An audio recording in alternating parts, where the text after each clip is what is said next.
You falling for a married woman. Maybe a little jealousy is good for both of us. Are you seriously into breaking up a marriage? After tonight, if you still feel that way, then I will leave and you will never see me again. This is a unique opportunity, and for those of you who don't know, this is about a couple who get an addition with another woman and become a throuple? A throuple. A throuple. I just became really interested in alternative relationships and the growing menu of happiness and the idea of fidelity in a way that isn't just one man, one woman, or one woman, or whatever, but the idea that we are constantly expanding what adult relationships can do.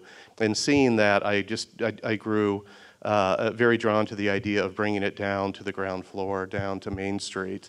And the what if was, what if this happened to me, to be honest with you.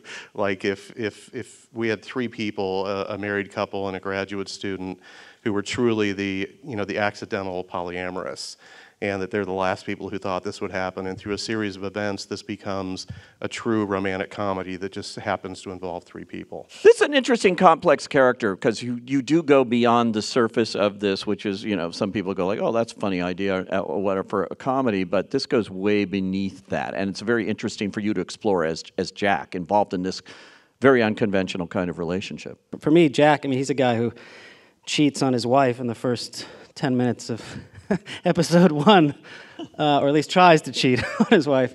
So the challenge. That's a gray area. Yeah, it's a gray area.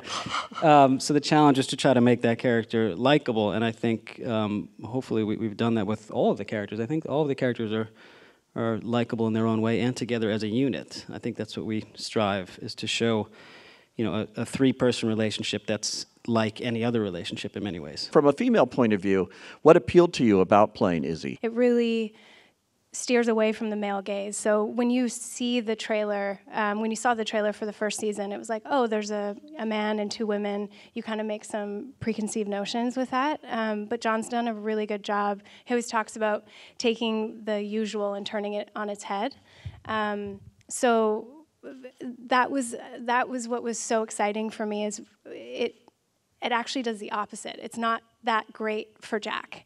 This season we see that Izzy and Emma have this connection, and Jack's on the out. And so that's what happens in these types of relationships, where is someone always going to be on the out? Is there always going to be a third person? And we explore that in all the relationships with the supporting characters.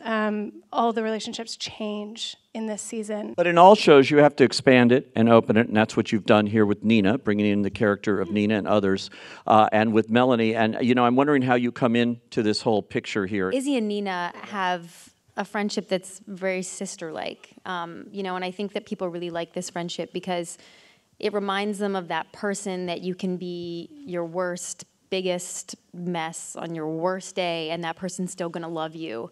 And they fight physically. They fight, which is which is different. But they love each other so much, and I think that's why people really gravitate toward that friendship. The show sort of evolved between seasons because we realized at the end of the day that you can call it a serialized romantic dramedy, but years ago we would have called it a soap. And it really behooved us to not get trapped in the throuple completely, and also look at how it reflects on their friends and their others and their friends, and in this case, like almost sisters, and how it drives their worlds and makes them think differently about their relationships.